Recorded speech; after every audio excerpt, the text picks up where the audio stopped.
नमस्कार मेरे प्यारे भाइयों बहनों, आप सभी का अपने इस YouTube परिवार VS द विजन पॉइंट में बहुत बहुत स्वागत है। आप लोग उम्मीद है कि अच्छे होंगे। तो हम लोग चर्चा कर रहे थे वर्णमाला पर, और ये जो वर्णमाला है, वर्णमाला का मतलब वर्णों की माला। इसमें हम लोग वर्णों का अध्ययन करते हैं और वर्ण में दो प्रकार के वर्ण होते हैं, एक स्वर और दूसरा व्यंजन। तो स्वरों पे हम लोग चर्चा कर रहे थे। हम लोग पहुँचे थे स्वरों के वर्गीकरण पर। तो ये जो स्वरों का वर्गीकरण है, हम आपको कल बताए थे कि स्वरों का वर्गीकरण 5 प्रकार से किया गया है जिसमें से एक है उत्पत्ति के आधार पर, दूसरा है उच्चारण प्रयत्न के आधार पर, तीसरा है ओष्ठाकृत के आधार पर, चौथा है जिह्वा के आधार पर और पांचवा है मुखाकृत के आधार पर। जिसमें से प्रारंभिक दो जो हैं उत्पत्ति एवं उच्चारण प्रयत्न के आधार पर, इनके बारे में हम लोग समझ चुके हैं। आज हम लोग इससे आगे कंटिन्यू करेंगे। तो जो मित्र हमारे चैनल पर नए हैं वो चैनल को लाइक, सब्सक्राइब और शेयर करें। बाकी आप खुद इतने समझदार हैं कि आपको वही बार बार बोलना अच्छा भी नहीं लगता है, इसलिए आप अपने हिसाब से खुद काम करते हैं, कोई दिक्कत नहीं है। चलिए, तो हम लोग बिना किसी देरी के आते हैं सीधे टॉपिक पे। चलिए, तो अगला हम लोग पढ़ेंगे आज ओष्ठाकृत के आधार पर स्वरों का वर्गीकरण। तो हेडिंग बनाइए भाई, ओष्ठाकृत के आधार पर ओष्ठाकृति के आधार पर स्वरों का वर्गीकरण। स्वरों का वर्गीकरण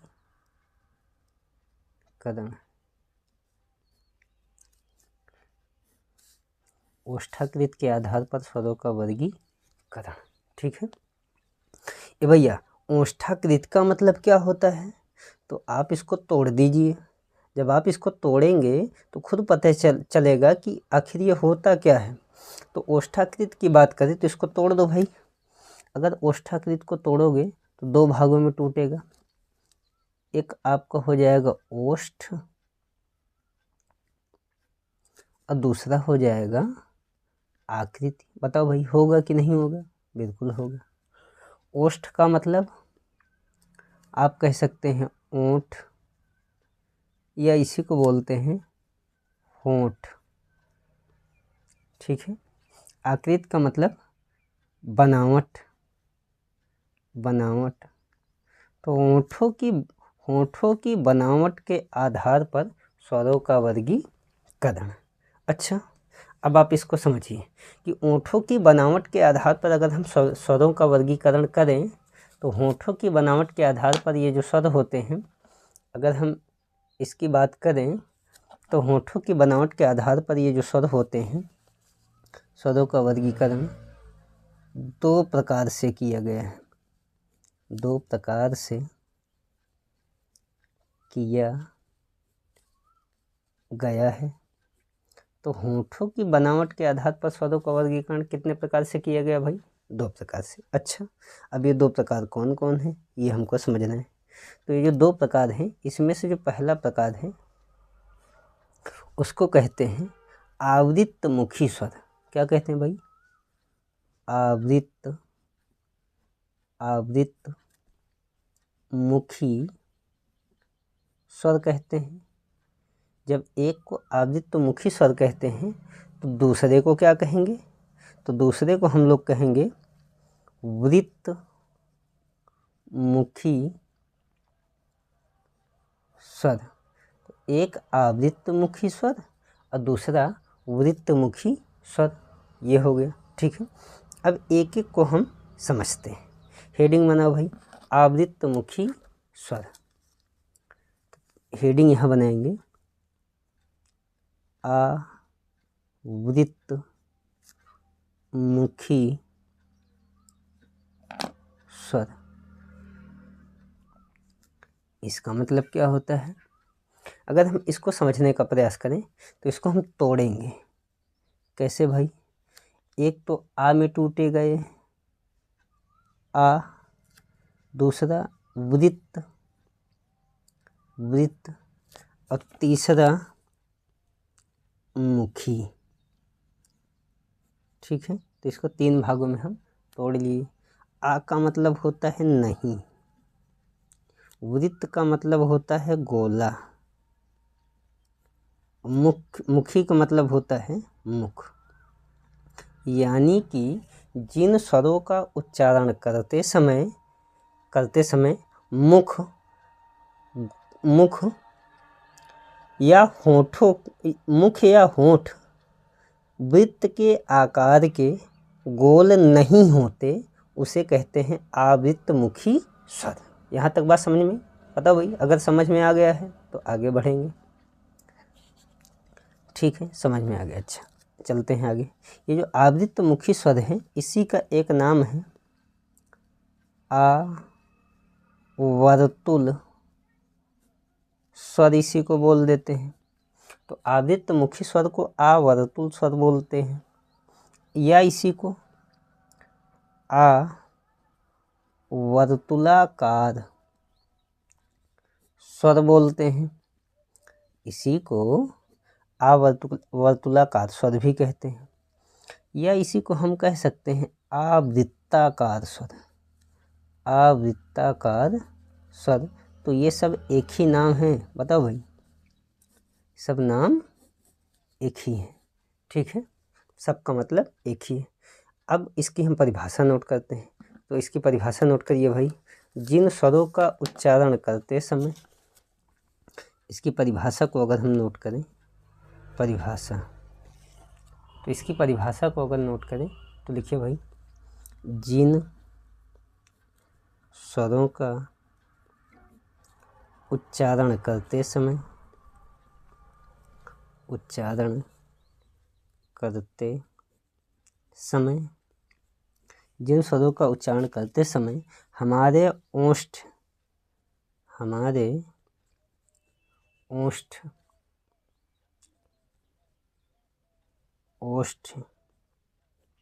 हमारे ओष्ठ वृत्त के आकार, वृत्त के आकार के गोल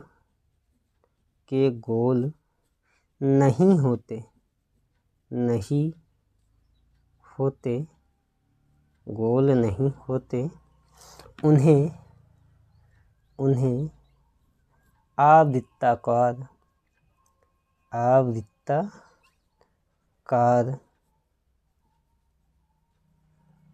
या आवृत्त मुखी या आवर्तुलाकार स्वर कहते हैं, स्वर कहते हैं। तो ये हो गई इसकी परिभाषा। बताओ भाई, हाँ कि ना? बिल्कुल। जैसे अब इसमें कौन कौन सा स्वर आएगा गुरुजी? जैसे आ का उच्चारण करो भाई।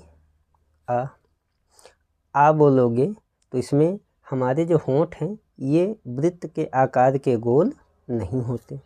जब आ नहीं होता भाई तो दीर्घ आ का उच्चारण करने पे भी नहीं होगा। ई बोलो भाई, ई। अगर ई कहोगे तो ई का भी उच्चारण करते समय हमारे जो होंठ हैं ये वृत्त के आकार के गोल नहीं होते। जब ई नहीं होगा तो दीर्घ ई भी नहीं होगा। ए बोलो भाई, ए, आए और री। तो इतने ऐसे स्वर हैं जिनका उच्चारण करते समय हमारे होंठ वृत्त के आकार के गोल नहीं होते। इसलिए इन सभी वर्णों को आ, दीर्घ आ, ई, ए और री को आवृत्त मुखी या आवृत्ताकार स्वर कहते हैं। ठीक है, चलिए और आगे बढ़ते हैं भाई। अब हम लोग आगे बढ़ेंगे तो अगली जो हमारी हेडिंग होगी वो होगी वृत्त मुखी स्वर। तो अगली हेडिंग बनाओ भाई, वृत्त मुखी स्वर, वृत्त मुखी स्वर। अब इसको भी तोड़ते हैं भाई। इसका क्या मतलब है? इसको तोड़ेंगे तो एक शब्द होगा वृत्त और दूसरा होगा मुखी। ठीक, वृत्त का मतलब होता है गोला, मुखी का मतलब मुख। इसका मतलब ये होता है कि जिन स्वरों का उच्चारण करते समय हमारे होंठ वृत्त के आकार के गोल हो जाते हैं उन्हें हम वृत्तमुखी स्वर कहते हैं। अच्छा, यहाँ तक तो समझ में आ गया। लेकिन क्या गुरुजी आवृत्तमुखी स्वर के इतने सारे नाम थे तो वृत्तमुखी स्वर के नाम नहीं होंगे? बिल्कुल होंगे भाई। जैसे ये जो वृत्तमुखी स्वर है इसको हम वर्तुल स्वर भी कह सकते हैं। क्या कह सकते हैं भाई? वर्तुल स्वर। जैसे ये आवर्तुल स्वर वैसे ये वर्तुल स्वर। ठीक है, ये आवर्तुलाकार स्वर हो जाएगा तो जाहिर सी बात है इसको हम बोल देंगे वर्तुलाकार स्वर। आप समझ रहे हैं ना? ये आवृत्ताकार स्वर है तो इसको हम बोल सकते हैं वृत्ताकार स्वर। बताओ भाई, तो ये सारे इसके नाम हैं। अच्छा, ये इसकी परिभाषा नोट करते हैं हम। अगर हम परिभाषा की बात करें तो इसकी जो परिभाषा है नोट करिए। जिन स्वरों का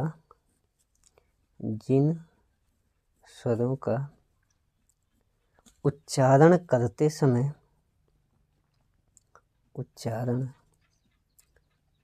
समय जिन स्वरों का उच्चारण करते समय हमारे होंठ या ओष्ठ वृत्त के आकार के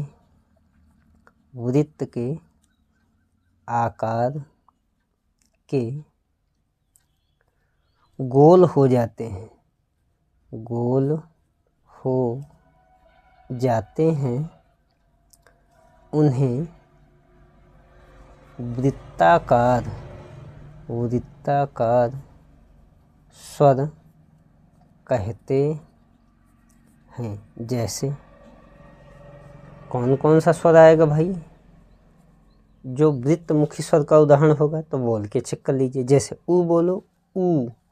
अगर ऊ बोलबो तो ऊ का उच्चारण करते समय देखो भाई हमारा जो होंठ है ये वृत्त के आकार का गोल हो रहा है कि नहीं हो रहा है? बिल्कुल हो रहा है। जब ऊ होगा तो जाहिर सी बात है दीर्घ ऊ भी होगा कि नहीं होगा? बिल्कुल होगा। ओ बोलो, ओ का उच्चारण करते समय भी गोल हो रहा है तो ओ भी हो जाएगा। औ बोलो भाई, आओ।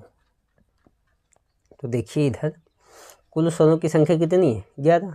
11 में से 1 2 3 4 5 6 और 7 इधर और 1 2 3 4 इधर, यानी कि 7 4 11। तो हमारे जो कुल 11 स्वर हैं इन 11 स्वरों को होंठ की आकृति के आधार पर देखें तो दो प्रकार से इसका विभाजन किया गया। एक आवृत्तमुखी स्वर, दूसरा वृत्तमुखी स्वर। आवृत्तमुखी स्वर के अंतर्गत आ ई ए और दी आता है, जबकि वृत्तमुखी स्वर के अंतर्गत उ ओ औ आता है। ठीक है, तो यहाँ तक बात आपको समझ में आई होगी। हम लोग और आगे बढ़ते हैं भाई। अगली हेडिंग बनाइए, जिह्वा के आधार पर स्वरों का वर्गीकरण।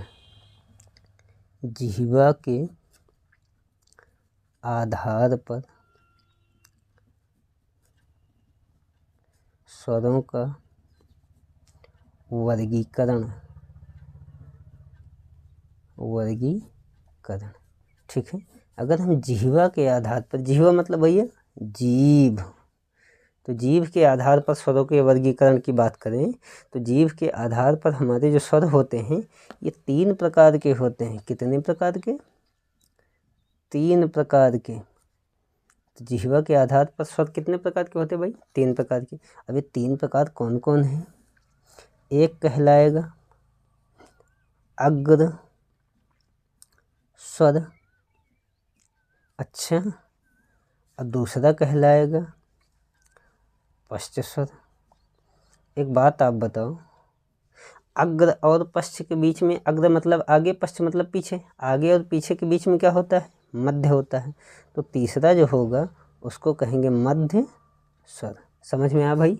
अगर समझ में आया है तो आप हाँ करिए, ठीक, कमेंट में लिखिए यस।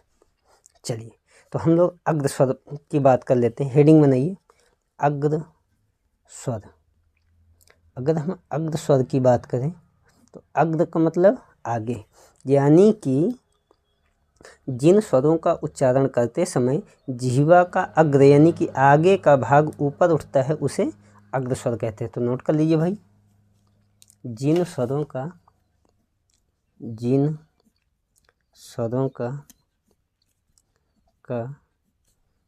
उच्चारण करते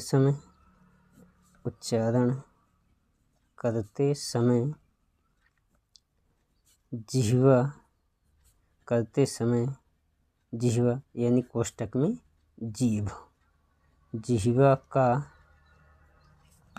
अग्र यानी आगे, लिख लीजिए कोष्ठक में आगे, अग्र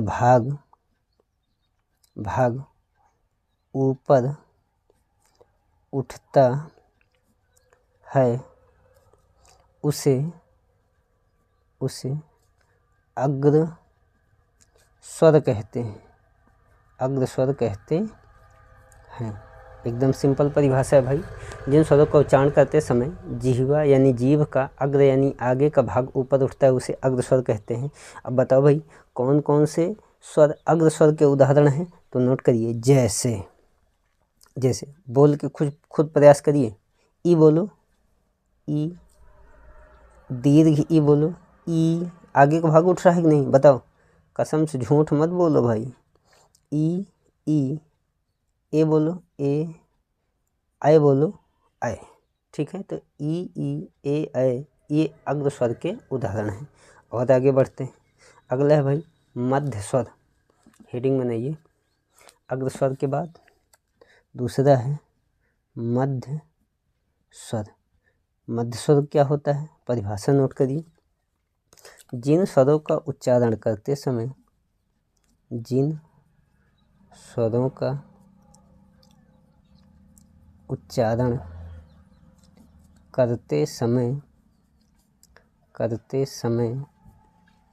जिह्वा समान अवस्था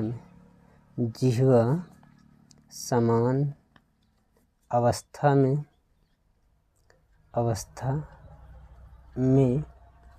रहती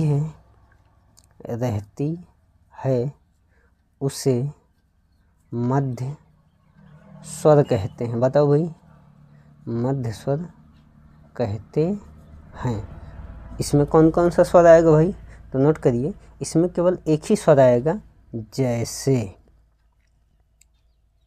आ, यानी कि जिह्वा इस समय समान अवस्था में है, ना आगे का भाग उठ रहा है ना ही पीछे का। ठीक है, और आगे चलते हैं भाई। तीसरी हेडिंग क्या है, पश्च स्वर। पश्च स्वर किसको कहते हैं, तो परिभाषा नोट करो भाई। जिन स्वरों का उच्चारण करते समय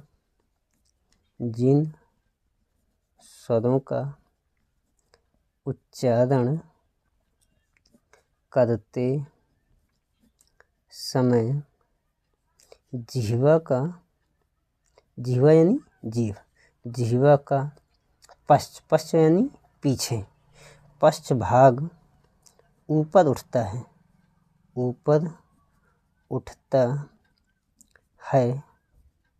उसे क्या कहते हैं भाई, पश्च स्वर कहते हैं।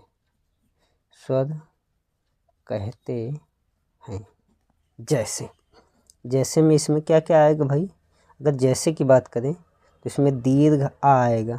आप खुद उच्चारण करके देखिए, दीर्घ आ।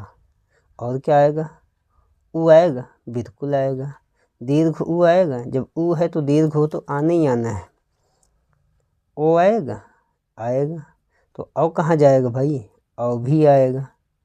इसके अलावा एक आ जिसको हम आगत आ कहते हैं, ये भी आता है। अच्छा, ये हो गया। अच्छा, एक और पॉइंट है, ये आपको दिख नहीं रहा होगा, अब दिख रहा होगा। तो जिन स्वरों का उच्चारण करते समय जिह्वा का पश्च भाग ऊपर उठता है उसे पश्च स्वर कहते हैं। जैसे आ, ऊ, ओ, औ और आ। एक नोट लिखिए भाई, नोट।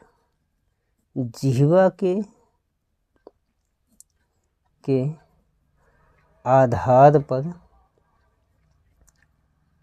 री का वर्गीकरण, सवाल कभी पूछ सकता है कि जिह्वा के आधार पर किसका वर्गीकरण नहीं किया जाता, तो री का वर्गीकरण नहीं किया जाता। अच्छा, तो आज हम लोग यहीं तक देखेंगे, बाकी की चर्चा हम लोग अगले क्लास में करेंगे। बहुत बहुत धन्यवाद।